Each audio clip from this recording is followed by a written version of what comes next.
3 अज्ञात तरुणांनी मला त्यांच्या सोबत बोबदेव घाटातील जंगलात नेलं आणि तिथे नेल्याच्या नंतर माझ्याबरोबर गैरकृत्य करण्याचा प्रयत्न केला, असं एका अल्पवयीन मुलीचं म्हणणं होतं। अर्थात हे सगळं घडल्याच्या नंतर पुणे पोलिसांची पथकं तात्काळ रवाना झाली। या मुलीच्या शोधासाठी म्हणून बोबदेव घाटातलं जे जंगल आहे ते पहाटेपर्यंत प्रत्येक ठिकाणी जाऊन पोलिसांनी तिथे एकंदरीत तपास केला आणि जेव्हा हा सगळा तपास संपला त्यानंतर मात्र पोलिसांना असं निष्पन्न झालं की असं काही घडलेलंच नव्हतं। या अल्पवयीन मुलीनं चक्क हा सगळा बनाव रचला होता।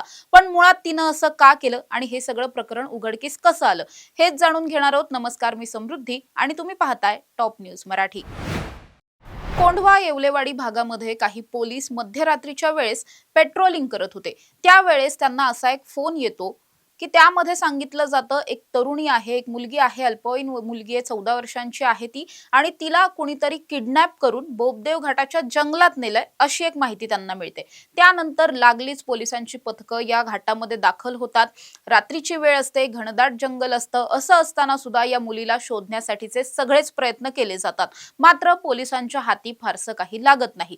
घडलेलं असं असतं की या मुलीनं स्वतःच तिच्या आईला एका अननोन नंबरवरून फोन करून ही माहिती दिलेली असते की मला सायंकाळी 4-4:30च्या सुमारास 3 तरुणांनी, अज्ञात तरुण आहेत, माझ्या ओळखीचे नाहीयेत, त्यांनी त्यांच्या सोबत मला नेलं आणि त्याच्यानंतर या बोबदेव घाटाच्या जंगलात नेऊन माझ्याबरोबर गैरकृत्य करण्याचा प्रयत्न केलाय, असं या तरुणीचं म्हणणं होतं। पोलिसांनी अनेक पुरावे शोधण्याचा, तपास करण्याचा प्रयत्न केला पण पोलिसांच्या हाती काहीच लागत नव्हतं। त्यानंतर मात्र ही तरुणी घरी आली, त्यानंतर ती तिच्या आईला घेऊन पोलीस स्टेशनमध्ये सुद्धा आली। जेव्हा पोलिसांनी तिचा जबाब घेण्याचा प्रयत्न केला त्यावेळेसही तिनं हीच स्टोरी पोलिसांना सांगितली की 3 तरुण आले आणि मला जंगलात घेऊन गेले। त्यानंतर मात्र जेव्हा पोलीस तिची आणखी जास्त चौकशी करत होते, काही वेळाच्या नंतर तिने तिचा जबाब बदलला। त्यानंतर ती असं म्हटली की नाही 3 तरुण नव्हते, एकच तरुण होता, त्यानं मला त्याच्या सोबत तिथे नेलेलं होतं आणि तिथे त्याने माझ्याशी गैरकृत्य करण्याचा प्रयत्न केला।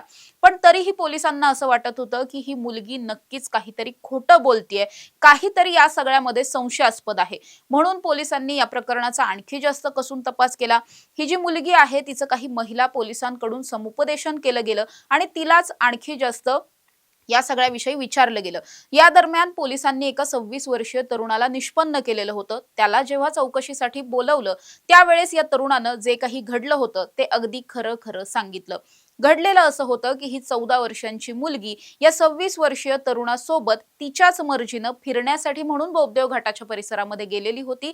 ती दिवसभर त्याच्यासोबत होती, खूप रात्र झालेली होती आणि तेव्हाही ती त्याच्या सोबतच होती। त्यावेळेस मात्र या तरुणानं असं सांगितलं की आपण दिवसभर फिरतोय, आता आपण घरी जायला हवं। तिला जेव्हा घरी जा असं सांगितलं गेलं त्यावर ती तरुणी घरी जायला तयार नव्हती। उलट ती त्या तरुणालाच उलट्या धमक्या देत होती की मला घरी जायचं नाहीये वगैरे अशा पद्धतीनं।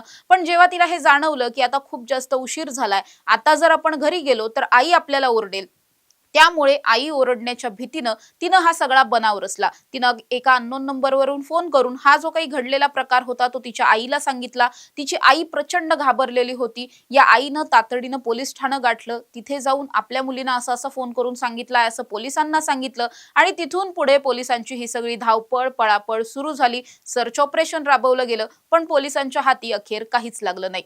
जेव्हा काही महिला पोलीस अधिकाऱ्यांनी तिचं समुपदेशन केलं आणि तिला आणखी जास्त खोदून खोदून विचारलं गेलं त्यावर मात्र या मुलीनं हा सगळा केवळ बनाव असल्याची कबुली दिली। आई ओरडेल या भीतीनंच आपण हे सगळं केलं होतं असं सुद्धा तिनं सांगितलं। आता मात्र पोलिसांनी या प्रकरणामध्ये कुठलीही कायदेशीर ऍक्शन घेतलेली नाहीये, मात्र तरी सुद्धा या तरुणीचं समुपदेशन केलं जाणार आहे आणि अशा पद्धतीनं आपल्या स्वतःचा जीव धोक्यात टाकून कुठलीही गोष्ट लहान मुलांनी असेल, तरुणांनी असेल ही करू नये असं सुद्धा पोलिसांकडून आवाहन केलं जातंय। एका फोन कॉलमुळे पुणे पोलिसांच्या मोठ्या पथकाची एकंदरीतच तारांबळ उडालेली होती। खूप मोठ्या प्रमाणात सगळीच यंत्रणा अलर्ट मोडवर गेलेली होती। पण या सगळ्यामध्ये काहीच घडलं नव्हतं हे सुदैव म्हणावं लागेल। पण या सगळ्याचा गैरफायदा कुणीही घेऊ नये। पोलीस जर अशा पद्धतीनं चांगलं काम करत असतील किंवा मदत करत असतील तर त्यांना विनाकारण अशा पद्धतीने कुणीतरी काहीतरी कामाला लावायचं हा प्रकार अतिशय निंदनीय आहे। त्यामुळे या लहान मुलीची सुद्धा आता समजूत घालण्यात आलेली आहे आणि इथून पुढे तिनं भविष्यात असं काहीही करू नये यासाठी सुद्धा तिचं मार्गदर्शन पोलिसांनी केलेलं पाहायला मिळतंय।